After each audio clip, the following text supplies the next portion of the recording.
नमस्कार, मैं मानवी ठाकुर। आप देख रहे हैं न्यूज 24 फास्ट एक्सप्रेस। आज की कुछ खास खबरें।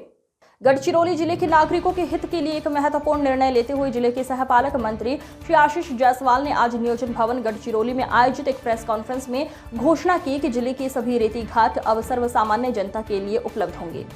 इस निर्णय के अनुसार जिले के किसी भी रेती घाट से सर्वसामान्य नागरिकों को केवल 660 रुपए प्रति वर्ष की दर से रेती उपलब्ध कराई जाएगी। ये सुविधा जिले की सभी तहसीलों में ऑफलाइन माध्यम से उपलब्ध कराई जाएगी, जिससे आम नागरिकों को आसानी से और सुलभ दरों पर रेती प्राप्त हो सकेगी।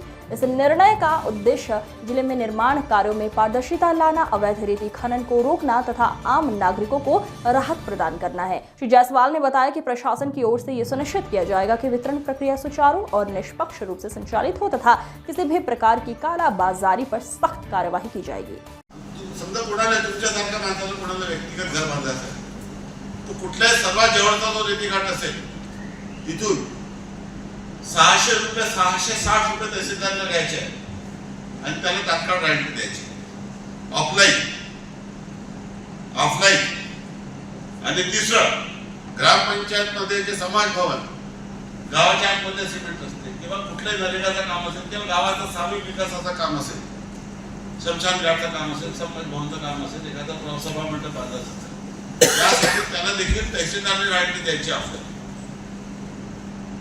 आणि वीसी घेऊन आम्ही स्वतः सर्व तहसीलदार आणि कलेक्टरला आणि डीएमओला सांगितलं की शौर्य इम्पोर्टेंटची कंपनी आहे, त्याला मी सांगितलं की सर्व आपल्या बँकेचे पुस्तकं हे पुऱ्या तहसीलदाराकडे पोहोचून द्या आणि पुढच्या 15 दिवसाच्या आतमध्ये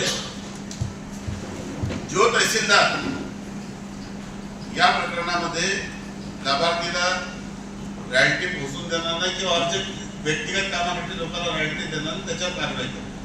याचा प्रत्येक तहसीलमध्ये रजिस्टर हा एक ऐतिहासिक निर्णय पूर्ण महाराष्ट्रात लोक वाढूची असतात आणि 8 एप्रिलला ते नवीन धोरण केलेलं आहे। 8 एप्रिल 2025 ला जे धोरण झालेलं आहे त्या धोरणामध्ये आता एजवाईज रेती घाट केलेलं आहे।